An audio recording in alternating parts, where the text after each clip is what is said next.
চাওক পঞ্চায়ত নিৰ্বাচন এতিয়ালৈকে ঘোষণাই হোৱা নাই, কিন্তু আমি ভোটৰ অংকত নামি পৰিছোঁ। কেনেকৈ ফটো উঠিলে ৰাইজে ভাল পাব বা কেনেকৈ শুভেচ্ছা বাণী দিলে ৰাইজে আকোৱালি ল'ব বা ক'ত ক'ত চান্দা দিলে খেলৰ মাধ্যমে ৰাইজে ভাল পাব আৰু কাক ৰঙা চাহ আৰু গাখীৰ চাহ খোৱালে নিজৰ ভোট পোৱা সম্ভাৱনাটো বাঢ়িব, ইয়াৰ এক প্ৰতিযোগিতাত যেন আমি অঞ্চলবাসীয়ে এতিয়া নামি পৰিছোঁ। এই প্ৰতিযোগিতাত নমাৰ লগে লগে আমি আমাৰ যি মূল আৰু যি প্ৰধান সমস্যা বানপানী আৰু গৰাখহনীয়া, আমি ইয়াক পাহৰি গৈছোঁ। এই বানপানী আৰু গৰাখহনীয়াৰ আজি জলেশ্বৰ, ফকীৰগঞ্জ, টুমনি, পাটাকাটা আৰু হুকচৰলৈকে যি চৰকাৰে এছিয়ান ডেভেলপমেণ্ট বেংক ADBৰ জৰিয়তে 222 কোটি টকা অনুমোদন দিছিল CWCয়ে,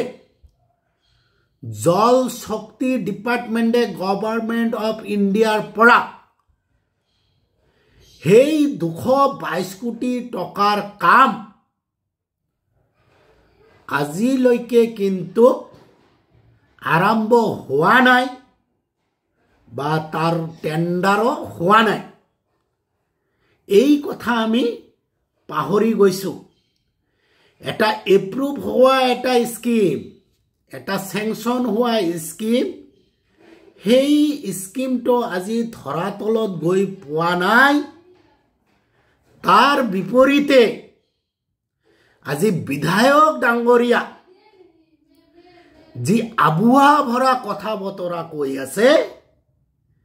সেই কথা বতৰাত আমি বিশ্বাসযোগ্যত লৈছোঁ বা বিশ্বাস কৰিছোঁ। আপোনালোকৰ কাৰণে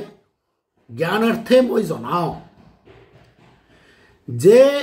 গোৱালপাৰা, ধুপুৰী আৰু দক্ষিণ শালমাৰা কাৰণে 522 কোটি টকা অনুমোদন দিয়া হৈছিল। তাৰ ভিতৰত 300 কোটি গোৱালপাৰা আৰু 222 কোটি টকা আপোনাৰ চাকাৰীপাৰা টু সূৰ্যমণি 7.6 কিলোমিটাৰ জিঅ' বেগ বানপানী প্ৰতিৰোধৰ কাৰণে আৰু টুমনিৰ পৰা পাটাকাটালৈ 4 কিলোমিটাৰ জিঅ' বেগৰ ব্যৱস্থাৰ কাৰণে আমাক 222 কোটি টকা আবণ্টন অনুমোদন দিয়াৰ পিছতো আজি এই কামৰ কোনো টেণ্ডাৰ হোৱা নাই বা এই কাম আৰম্ভই হোৱা নাই। তাৰ বিপৰীতে বিধায়ক ডাঙৰীয়া কৈ আছে যে মন্ত্ৰী মহোদয় আহিব, ফকীৰগঞ্জ পৰিদৰ্শন কৰিব আৰু কিবা এটা ব্যৱস্থা কৰিব। এতিয়া আমাৰ কথা হ'ল মন্ত্ৰী মহোদয় আহক, তাক ওয়েলকাম থাকিব, কিন্তু আমাৰ এই যে 222 কোটি টকা বানপানী আৰু গৰাখহনীয়াৰ প্ৰতিৰোধৰ কাৰণে এই টকাৰ কাম আজিলৈকে আৰম্ভ হোৱা নাই কিয়? ইয়াৰ ৰহস্য কি? না প্ৰতিনিধিসকলৰ বিফলতা, নে হেমাহি, নে এক কুটিল ৰাজনীতি? ৰাজনীতিৰ ষড়যন্ত্ৰৰ বলি আজি মেদেটাৰী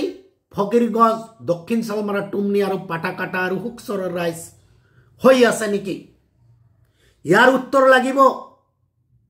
আজি ৰাইজে নিজৰ গাঠিৰ ধনেৰে মেদেটাৰীৰ ডিংডিঙা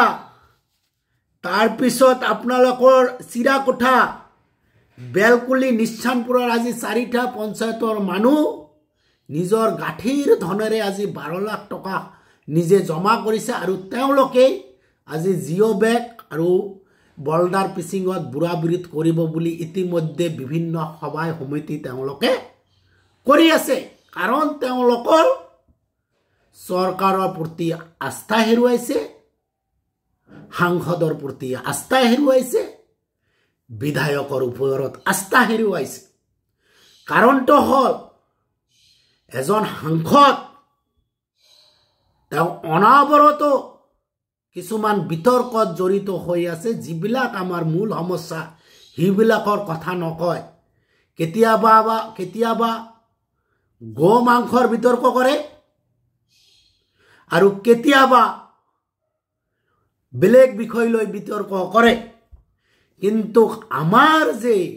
বানপানী আৰু গৰাখহনীয়া মূল সমস্যা এই 222 কোটি টকাৰ টেন্ডাৰ কেনেকৈ হ'ব কেনেকৈ কাম আৰম্ভ হ'ব খৰালি কালত যদি এই কাম আৰম্ভ নহয়